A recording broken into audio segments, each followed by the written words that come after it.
Well, today there was another stream showcasing the co-op and also the skill tree and everything that's involved with going and upgrading these skills. And where I missed the stream, both Moon and PP had a bunch of photos out there that was allowing me to go through and at least grab a bunch of them. So that's what we're gonna go through today. I'm not gonna really plan out any editing on this. I'm screen recording this right now. So I figured let's just go flip through these photos and see everything that's coming.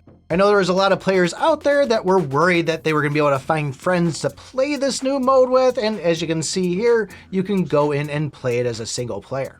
I can only imagine that mobs will actually be adjusted if it's going to be one player versus two, but once again, we'll have to wait and see. You can see these skills here. These are new ones I haven't seen before. It looks like you're going to have some aggro or remove some aggro. So in other words, you can either lure the monsters to go and attack you or attack your partner that you're playing with.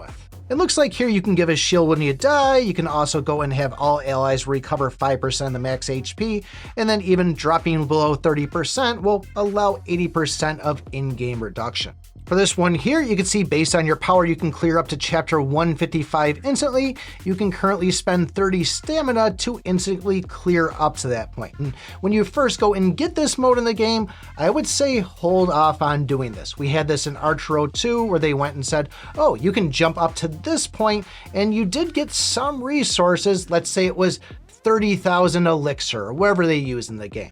Well, if you would have had played it all the way through, yes, it would have taken time. You would have gotten something like 150,000 to 180,000. So I'd say wait till a couple other people go ahead and do this, see what they're getting for rewards, play a couple of the chapters, see what you get, and kind of figure out, is it worth it to go and play them through or just to speed up to that final one. You can see this screen right here, and usually when I see that little icon down next to the start button, that typically is going to be the hard mode versus normal mode. So didn't see anything about in the most recent patches that they just gave us on the Discord about hard mode, but this might look promising that we might actually be seeing it. Not really certain if they're going to come out with a new pass for this, or if this is just the one that we have already that hasn't been bought because this is a test server. It looks like you might be able to go back and play earlier chapters if you want to. Not really too sure about the association or if that's a spot where you can go and redeem stuff, and even the adventurer itself too, if that's just going to be a quick shortcut to go and change your adventures. Similar to the Abyss, I believe, we also have a codex down there, so once you go and kill a boss or a mob, might be able to get a couple of gems just for first time of seeing them. But you can see here, PP sharing the whole screenshot here of the skill selection tree, and as you get one unlocked, you might unlock 3 other ones. There's no real skipping around. We've all seen kind of skill trees before, similar to how the Legacy is, but Demonic Eye in there, Heaven's Mark, and then a couple other ones too. I do have screenshots of what these actual skills are, which we'll go over in a second. Total level 314 at the top, and then heading over to the next one, you can kind of just see how that's gonna branch out in 2 different directions. As far as some of those skills, power of the Thunder Heaven, damage bonus of the Spear of Thunder God plus 20%. Another tree here breaking off on the PvP side. And then you can see some of the pet side here with Slime King and Flash.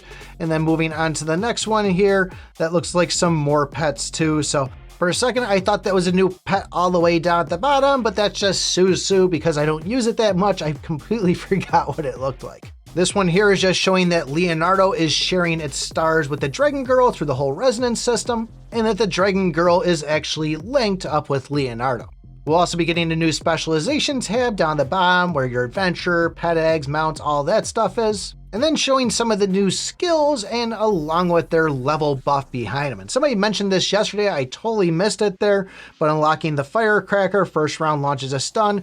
If stun is immune, instead reduces enemy attack by 60% for 2 turns. So that doesn't sound like a bad one to go and grab. And now looking at the next photo, it actually looks like the levels of those there is going to require you to unlock that level 1 to go and get level 2, level 3, and then finally level 4. And that looks like we're going to need that currency that I was unsure about what it was used for yesterday, along with using some of those books. Both of these can be achieved by going and beating one of those co-op mode chapters. And just going through a couple more of them, here's one for the mounts, one for the artifacts, one for the reductions, and also one for our adventures. I know I'm going through pretty fast, but you guys can pause the video. Although if you are pausing it, try to go and rewind it a little bit before this point so I can get more watch time out of my video. There's one for our burn enhancement, one for counterattack, one for our combo enhancement, looks pretty good to me, thinking about using that sky splitter. One for the spears, I had some comments saying that this actually goes and nerfs the whole Wukong build there, but we'll have to wait and see. Not really much for this ice enhancement one. Another one for burn enhancement. Here's one for all our Reaper staff users out here for the lightning enhancement. And this combo enhancement here, this is the first one where I've seen 5 levels on it, so don't really know on that. We did actually see that kind of skill in the video from the other day, but unfortunately they were too overpowered to actually see it in action. There's a counterattack one, and now we start getting into those individual upgrades there for the Knight's Wall, damage immune when riding him out. There it is showing it maxed out. And notice about this, when you go and upgrade these, this will increase your CP. I think we had 1.48 trillion the other day on KKJ's account there, so not sure if people are going to be hitting 2 trillion on this or going even further than that. Some critical damage reduction, Toffee's Blessing, Sphinx Blessing, Overlord Deer's Blessing, Power of Living Beings, damage bonus when riding an epic or lower pet, plus 20%. And this is an interesting one here for the daggers. If you look at level 3, Secret Art, Return the Origins, all in battle learned daggers are merged into one, upgraded based on the numbers learned. So that'll be kind of cool to see. I don't know if this is just going to make a bunch of super daggers. That's the way it's looking, but thinking I might want to switch back to the Whisper just to kind of go and test that thing out. That one's in Chinese, so I can't read that one. Power of Thundercloud, damage bonus to Little Spark, damage bonus to Spear of Thunder God. I think we had that one already. Power Legend, Legend Pet, damage plus 2%, plus 4%. Damage reduction, Freya damage enhancement. And then there's a Leonardo again with the bindings on it, showing how to go infuse the whole linking of these things. And then we're back to it just kind of showing and going one player. But from there, I just have it kind of showcasing some of the skills here. We do have the damage stats of what that screen looks like with the actual numbers on it. And then we do show kind of the rewards of what they got from going and beating that chapter. Another defense enhancement, PvP damage reduction, PvP attack enhancement, PvP damage reduction, PvP attack enhancement. And then I think a lot of these are just recycled ones that we've already seen. Like I said, there is a lot of photos out there, but there's that association shop for you where you can use that other form of currency to go and buy those adventure books, the specialization points, which I don't know why they picked adventure book. Don't we already have those in one of the wheels? So that might be a little bit confusing. The tricky part is it looks like we have power stones down there, and we don't really know what the cost of the whole resonance stones that you see here that we go and use to merge them. Those are gonna be the ones that we get from the Magic Crystal shop.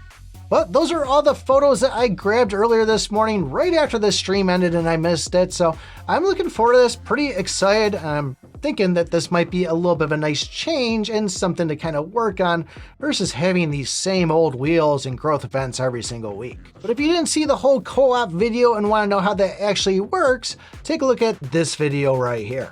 Thanks for watching, and remember, I pick my butt.